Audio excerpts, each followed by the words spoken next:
from the government side this evening for the information of our citizens in the state. Just a few days back, I saw in the social media, the print and electronic, where the one NGO, which is known as TUR, who mislead the entire information to the people of the state, I would like, therefore, to clarify here and now. Number one, you all remember that time government has taken a decision that poor people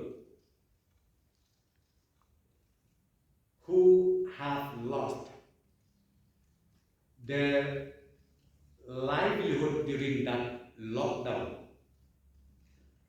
which is known as daily wage earners, laborers, or petty traders. Government last year decided to extend financial help to these people.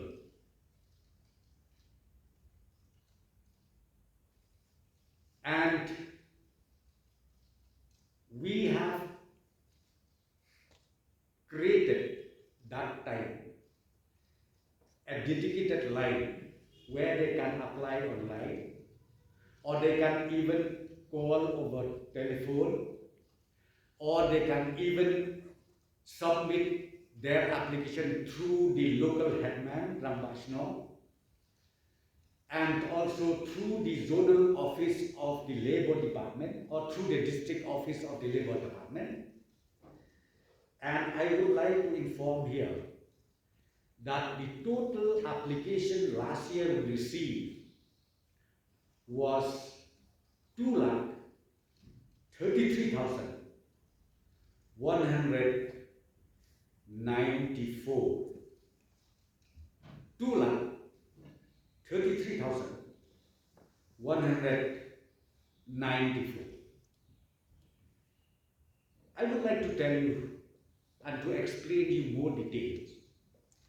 Out of these 2,33,194 applicants, we entrusted NIC to check each name, each applicant, whether there is any duplicacy in their claim, in their application. Because that time the criteria was those who already work as casual laborers or master roles in different departments, they are not entitled to get this financial assistance. Number two, those who already included or those who already covered under the PM Kisan,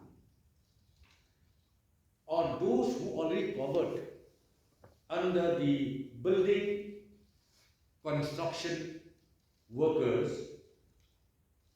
or those who already got their job card holder who works in the 100 days that MGNREGA, these will be excluded from this financial assistance. So ultimately, after screening all these details, let me inform you, out of 2,33,194, 1 lakh, please note down properly, 1,81,491 found to be qualified, found to be eligible for this special assistance provided by the government.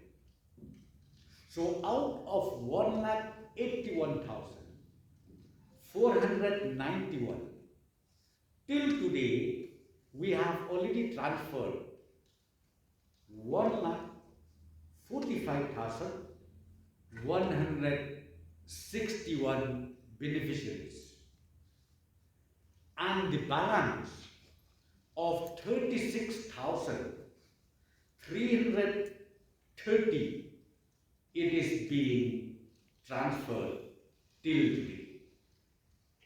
Why I'm saying this, why it takes time? Because this amount was already transferred to the banker. One is State Bank of India and number two is HDFC. These were two banks who helped us out to transfer this assistance to the concerned beneficiaries throughout the state.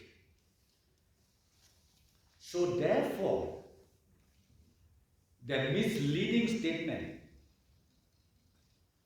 made by Kong and Rangad is totally unfounded and not at all accepted. Why I'm saying this? Because people may get carried away. I need to clarify here. People should know exactly what we are doing, what the government has done. Because the blame comes to the government by saying that corruption has taken place. And I've seen the statement, she's saying that the ministers has taken away this money. This is, as I said to you, irresponsible statement made by such a stature of Kong Rangad, which I never expected that she should do this way. So my dear citizens of the state, please, those who were being carried away by that information, from tonight itself, please change your mind. We are here as government. Let me just tell you, we are here as government to serve the people. And we are being guided by the Constitution of India. So I don't like people commenting irresponsibly. In fact, we welcome the criticism by anyone.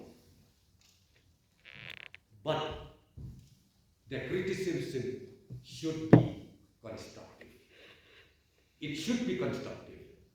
And we are here to accept submissions, suggestions made by any concerned senior citizens or any concerned citizens of the state in Meghalaya. And the government is open 24/7 for such valuable submission and suggestion.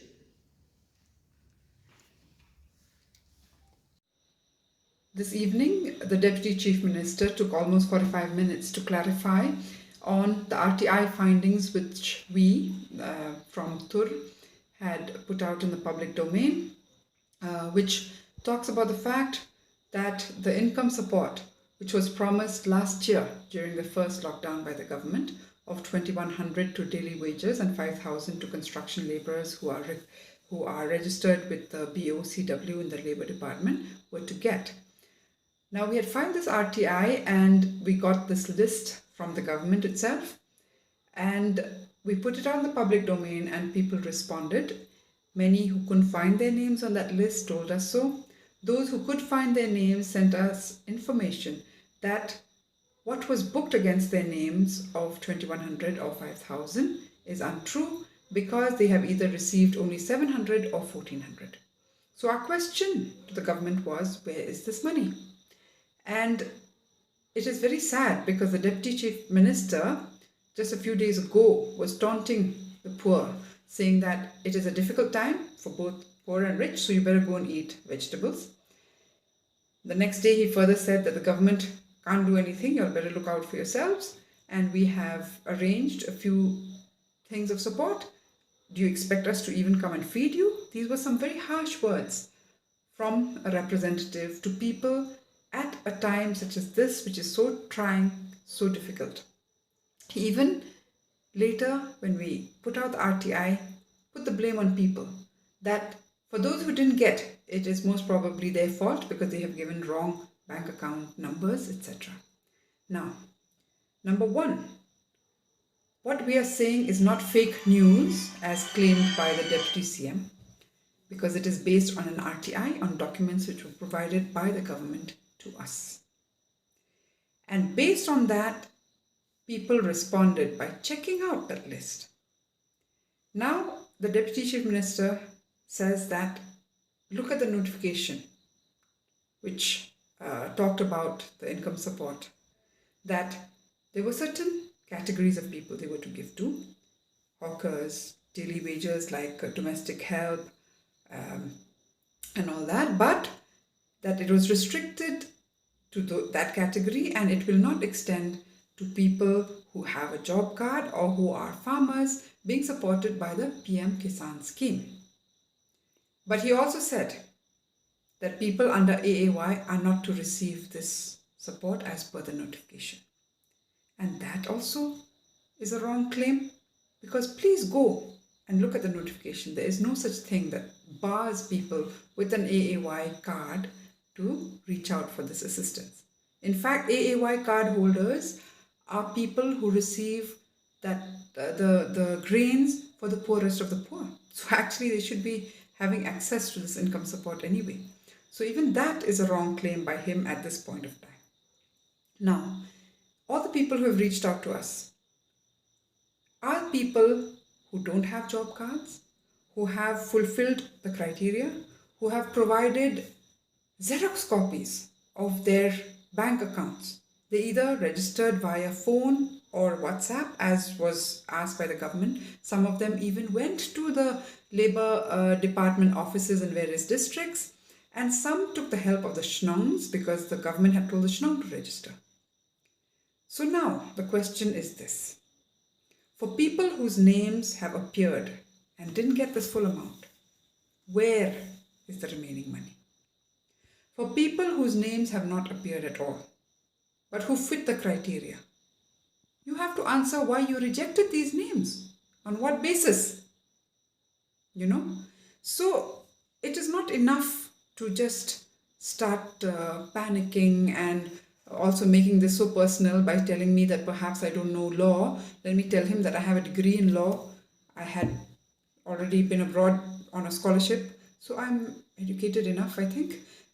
He tells me I should get more education from MATI, the institute which trains the officers. But actually we have also conducted trainings for them at MATI. Anyway, but we don't want to do this retort, because it's not a personal thing. It is about holding a minister who is in charge of labor accountable for something that was announced for the public. So now can we stick to that, and can replies be based on that? And it's no point telling us that you better go and be like other organizations that are distributing rice. We really applaud all such organizations, especially in a time such as this. Any help from anyone at any point of time is good. It shows people at least, have, they think for each other. Now, we as an organization also are doing, we don't need to publicize that, but we know that we cannot reach grains to 1 lakh and more people. And what we are doing about ensuring that the income support that the government assured people reaches them. This is their right, a right that you had declared you were giving last year. So he also suggests that we should be more constructive. Well, we have tried to be. We have sent several memorandums to government. In fact, the income support of last year also, it was because our organization, along with the Hawkers Association, demanded for an income support during the lockdown, that they announced one. We have further given memorandums even this year, saying that especially after 1 year of the pandemic, and great loss of income. This year is even more difficult. People have told us that they cannot afford their rents anymore. And so there is an out-migration of people. People are telling us they don't know where their next meal is coming from. So it is our duty, it is our responsibility to actually show government that what was to reach people have not reached. Now, we have even given more suggestions. A memorandum has gone just a few days ago saying that this year too there has to be an income support because it is that much more difficult in this second wave. We have even suggested where they can get that money for this income support, about taking the MLA funds, consolidating it to get 1,20,000 crores so that we can reach at least 2 lakh plus households, giving them an income support of 5,000. So these are some suggestions that we have given. And if they want more, the other suggestion, which is really important right now when the new strategy of the government is to do community management of this pandemic, is to ensure that the localities, the villages, the people you are asking to help you out by opening corona care centers, etc., are given financial support. How do you expect the locality volunteers to be doing night duty to ensure nobody is jumping quarantine, to be reaching food grains, to be helping out even from a health point of view without giving them some monetary support? Now, where is that money going to come from at the locality level? So please assure that. And the other thing which needs immediate assurance and immediate action is the insurance which the center had promised to all healthcare workers, which means healthcare workers in hospitals, but also community level healthcare workers like Ashas, Anganwadis, ANMs, and even frontliners from the various shnongs. This is not even state government money, it is central assistance that if somebody loses their life on account of having been a healthcare frontline worker, there is an assured sum of 50 lakh rupees as insurance which will go to the family of the deceased. What has the government done on this? Have you registered people? Have you ensured that your private hospitals have taken down names and submitted those names so that they can make claims? So these are some of the suggestions which we have given the minister.